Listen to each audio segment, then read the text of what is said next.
The recent video I did on Charlie Kirk's harmful legacy went bananas, at least for my young and small channel, and the comments I got were across the board. Many were, of course, from Christians who defended Charlie Kirk as a man of great Christian faith and who epitomizes what they feel is a glorious brand of Christian nationalism. Now, I know many other Christians are like, hey, don't lump us into what Charlie Kirk proclaimed. That's not Christianity. Real Christianity looks very different.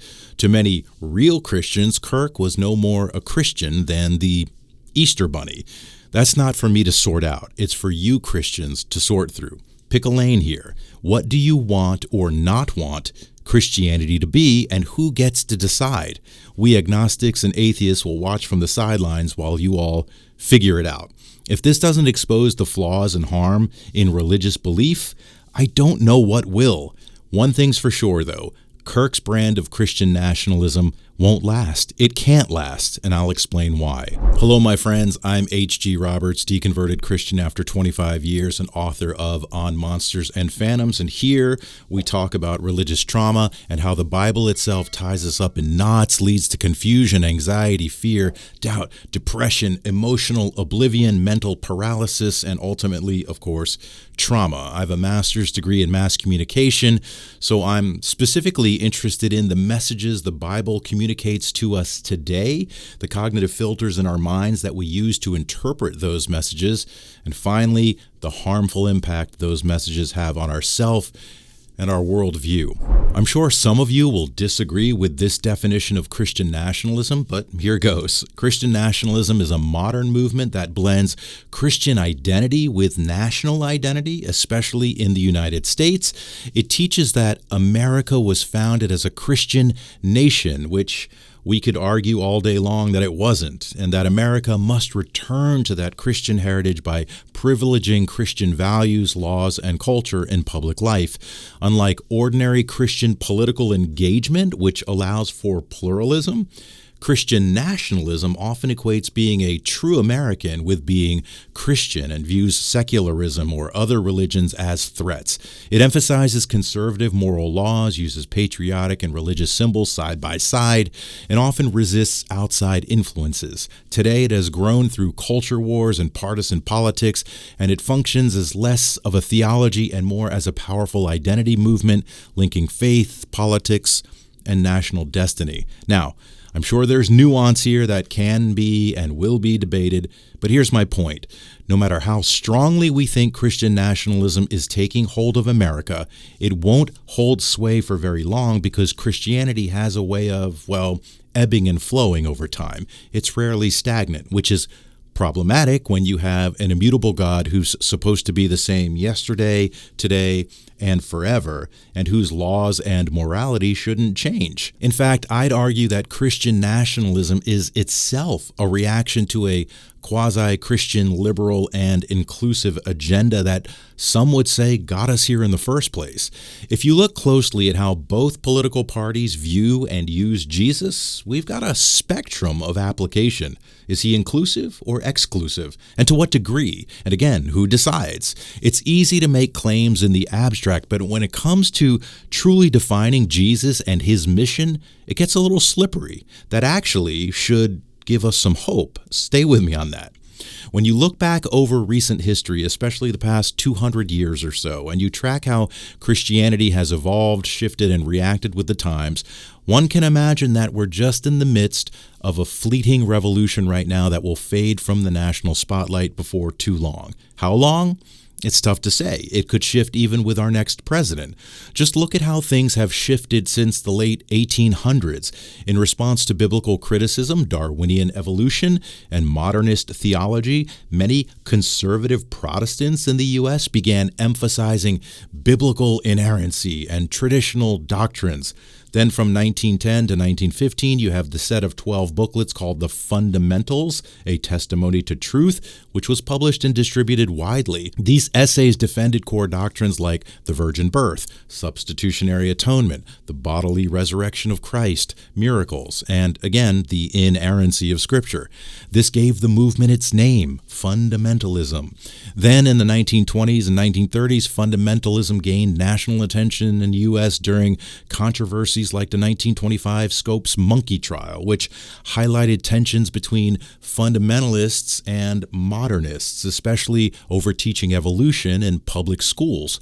More recently, we've seen the rise of evangelicalism, or the neo-evangelicals, in the 1940s and 1950s, which shared the core doctrines of fundamentalism but rejected its separatist mentality. Leaders like Billy Graham wanted a more positive, culturally engaged Christianity. They founded organizations like the National Association of Evangelicals in 1942 and schools like the Fuller Theological Seminary. And we could go on and showing you how Christianity has evolved over time. My point is, we are ever evolving, and new branches of Christianity are springing up every decade, sometimes gaining temporary power, sometimes quieting older movements and traditions.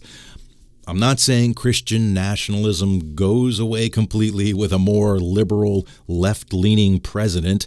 It may never disappear, but the right administration is currently in power to give power to Christian nationalism.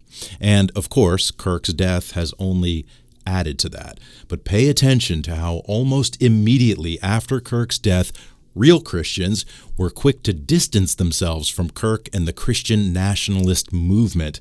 You have to remember, we live in a digital age where communication travels at light speed, and people are not just exposed to new ideas immediately, but just about everyone has an opportunity to contribute to the conversation. And I think we can all agree right now, America is listening. We're hyper-vigilant, hyper-responsive, hyper-engaged, and we're debating. And that's actually a good thing, so long as we can debate peacefully. Let's not forget that we're a nation founded also on the value of the marketplace of ideas.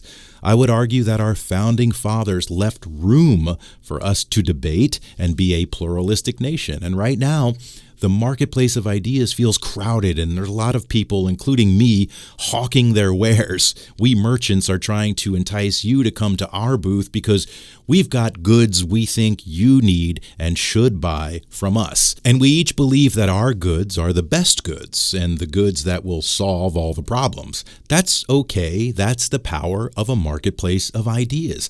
I'd argue that a crowded, noisy marketplace is when America functions at its best. If we can just leave the guns at home. I'm not saying don't own them. I'm not going there, so relax. I'm just saying don't bring them to the market. That's not helping anybody. And as we've seen, they just raise the volume and ire of the merchants. They don't silence them. So here's my thought experiment for those of you nervous about the rise and potential takeover of Christian nationalism. How long before whatever its core doctrines are cause its collapse? Can anyone even articulate its core doctrines? A return to family values and traditional gender roles, a homogenization of society, a resistance to outside cultures, influences, and religions? I know there's more, and again, there's nuance here, but let's think this through. How long before this movement collapses under its own weight of disagreement? I mean, look at the rhetoric at the Kirk Memorial. Our own president declared that he disagreed with Kirk when he said he hates his enemies and doesn't want what's best for them. Don't you think, despite the applause that rang out in that stadium after Trump said that some sitting there felt a bit of cognitive dissonance? Don't you think at least some of them said, well, hang on a second, that's not what Jesus actually taught. Heck, I even felt the dissonance and challenged Trump's comments, and I'm no longer a Christian. Let's assume Trump was right about Kirk respecting his enemies and wanting the best for them. Play along here. How long before the brand of Christian nationalism that takes over our country encounters strong disagreement with what Christian nationalism means, how it's implemented, how it's enforced, and who gets to participate. I understand that people are concerned about a fascist takeover, but look at how quickly many Christians vocalized very publicly their distance from Kirk and the Christian nationalist movement immediately after Kirk's memorial service. That matters, and that's weirdly healthy for our country, even to the agnostic like me. I'd like to see Christianity come with a warning label, but I've covered that in other videos. I'm of the opinion that the more specific and myopic Christian nationalist leaders get about their agenda, the more divisive their movement will become. On the inside of it, we're already seeing it, and that's good. The marketplace is supposed to correct for these acute ideological fluctuations. Maybe I'm guilty of placing too much trust in the marketplace and that I'm naive to the imperialistic march toward Christian nationalism happening right in front of me, but, and it's a weird way to say it, the people who will bring down Christian nationalism quicker than anything are most likely to be, well, Christians. Do you see what I'm saying here? The fight is mostly between Christians right now and less about the rest of us, though we do have a dog in the fight. How long do you think it will be, assuming Christian nationalism gains enough traction to be our governing rule of law, if you will, before splits happen and the infighting delivers us more tolerant and perhaps liberal strands of it? Why can I say this with measured confidence? Because this is our history. This is what we do. We can't help ourselves. This is what I meant about all that ebbing and flowing I mentioned earlier. If Christian nationalism became our prevailing, ruling ideology, if you can even call it that, how soon do you think the debates would emerge over biblical doctrine itself? I know that right now Christian nationalism is less about actual doctrine and more about ideology, but how long do you think that will hold up? How long before it becomes more about the doctrine that supports the ideology? I don't think too long. We're already seeing it. Because when we as a culture start basing our ideas on Christian doctrine, on the Bible itself, it's not very long before someone comes along and says, well, hang on a minute. I don't think we're interpreting this right. I think it means this or that. Martin Luther, anyone? And the splits and schisms begin. And today, those splits, schisms, and market corrections can happen faster than ever because of our nearly unlimited access to information and ability to contribute to the conversation. And I suppose, again, a weird thing to say, but the vagueness of the Bible with all its contradictions, incongruencies, and irreconcilable passages, coupled with its lack of univocality and its ability to divide, may be the very thing that saves us from Christian nationalism. Can we agnostics and atheists actually be thankful for the Bible's problems? On the one hand, the Bible led us to Christian nationalism, yet it's the very same Bible that may save us from it. The very book that makes some rely on unassailable dogma is the very book that releases us from it. So, for now, I'm thankful for the Bible's problems because in some ways, maybe they're actually solutions. As long as we have Christians disagreeing with each other, Christian nationalism is skating on thin ice, and its time is limited. I anticipate a range of Christian responses here. Some may actually agree with me. Some obviously won't. And again, that's not for me to sort out. But it does, I think, prove the point of my message on religious trauma, which is what my channel is ultimately about. If we can use the Bible as a weapon or a safeguard, if it can equally contribute to both ends of the argument spectrum, which Christians will prove in my comments, then my message of the Bible being beneficial to some, but harmful and trauma-inducing to others can also be true. And that it is, in fact, harmful to so many is all I'm trying to get across on this channel.